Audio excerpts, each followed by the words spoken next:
Bonjour tout le monde. Alors voilà, j'ai décidé de vous proposer un petit tirage conseil pour la semaine. Alors j'ai choisi 3 jeux différents. Vous avez ici le tarot de Marseille, classique. Ici l'oracle Fontaine, que j'aime beaucoup. Et le 3e jeu, c'est le tarot de Marseille Waite, qui est une association entre le Rider-Waite et le tarot de Marseille classique. Alors, qu'est-ce que je vais faire comme petit tirage pour vous? C'est un petit tirage de conseils pour la semaine où vous avez à faire, à ne pas faire et quel est le conseil. Et je répète cette question pour les 3 tarots différents. Alors, qu'est-ce que vous devez faire maintenant? C'est vous concentrer un tout petit peu. Vous pouvez mettre la vidéo sur pause par exemple. Concentrez-vous et choisissez un des jeux. Soit vous choisissez le tarot de Marseille, soit vous choisissez l'oracle Fontaine, soit vous choisissez le tarot de Marseille Waite. Voilà, je vous laisse un petit instant et puis je commence mon interprétation. Alors, quel est le conseil d'après le tarot de Marseille? À faire, à ne pas faire, conseil. Qu'est-ce que vous devez faire cette semaine? Ah ben voilà, une très belle carte, c'est la carte de l'étoile.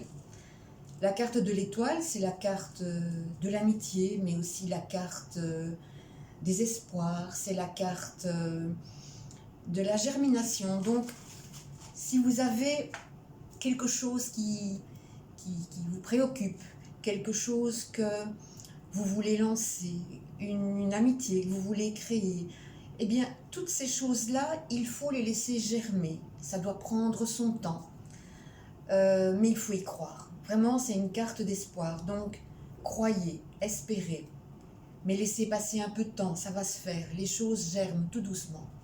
Alors, qu'est-ce que vous ne devez surtout pas faire?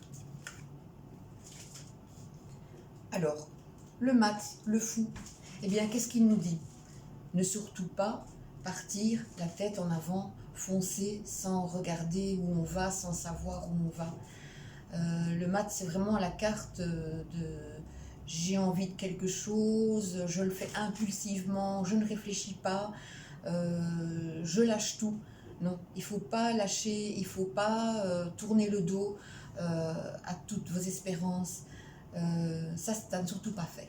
Alors, quel est le conseil?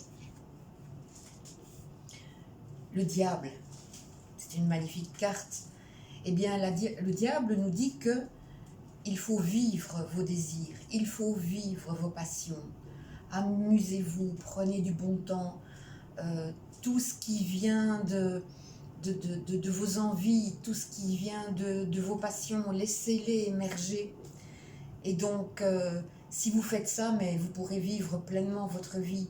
Donc, vivez, bougez, faites, allez-y. Alors, maintenant, regardons ce que l'oracle Fontaine nous dit. Alors, à faire. Ah, la carte des renversements, des bouleversements. Allez-y, chamboulez tout. Faites des choses imprévues. Laissez parler vos intuitions, laissez parler vos ressentis. Il y a plein de choses que vous pouvez faire. Bouleverser votre vie, c'est le moment. Ne pas faire. La récolte. Eh bien, il ne faut pas croire que tout est acquis. Donc, attention, si vous croyez détenir des choses, si vous croyez que les choses vous sont dues, non, non, non, pas du tout. Rien n'est acquis. Il faut faire en sorte de conserver ce qu'on a. Donc, il faut continuer à alimenter une amitié, un amour, un travail. C'est pas parce que vous avez quelque chose que vous allez le garder tout le temps. À l'image de cet arbre qu'il faut arroser, nourrir, eh bien, c'est ce qu'il faut faire. Donc, si vous ne le faites pas, attention, donc surtout ne pas faire, laisser les choses aller. Donc, il faut continuer justement à enrichir les choses. Conseil. Rencontrer du monde, c'est la société. Rencontrer du monde, prenez du plaisir aux choses. Ça rejoint un petit peu ce que disait le diable tout à l'heure aussi. Il faut vivre, continuer à vivre. bougez, faites des choses. C'est vrai que dans ces périodes de pandémie, c'est un petit peu compliqué, mais il y a encore tant de petites choses à faire qui ne nous sont pas interdites. Voyez vos quelques contacts à l'extérieur que vous pouvez voir. Allez vous promener. Intégrez-vous dans des cercles, même sur Internet ou n'importe quoi. Vivez en société, ne vous isolez pas, c'est très important. Alors, le troisième petit jeu, qu'est-ce qu'il nous conseille? À faire la papesse. Eh bien, la papesse nous dit pause, prenons le temps, laissons décanter les choses, rien ne presse, on sait où on va, mais on sait qu'un petit peu, en fait, comme cette étoile où il faut laisser le temps au temps, là, la papesse, c'est la même chose. Elle nous dit, voilà, posez-vous, réfléchissez, méditez, et vous verrez que des choses vont apparaître pour vous. Surtout ne pas faire. L'ermite, mais ne vous isolez pas. Ça rejoint un petit peu ce qu'on disait tout à l'heure. C'est pas la peine de rentrer dans une isolation. Ne jouez pas à l'ermite, c'est clair en fait. Surtout, ne restez pas seul. Prenez contact avec les autres.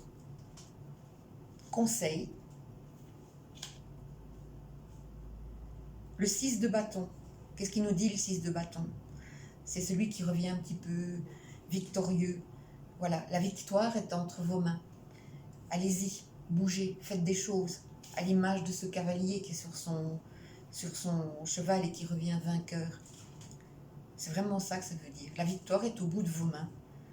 Donc si on résume ce tirage, vous savez qu'il y a des choses qui se préparent, on attend.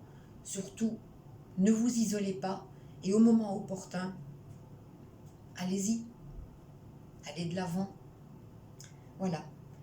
Donc, voilà, j'espère que ça a pu vous apporter quelques petits éclaircissements pour cette semaine. Et puis, à l'occasion, j'en referai encore d'autres. Passez un bon week-end et puis passez une bonne semaine. Et puis, n'oubliez pas, vous pouvez me retrouver sur la page Facebook de l'écoute d'Anaïs ou sur mon site internet. Je mets les coordonnées en dessous de la vidéo. Merci, à bientôt.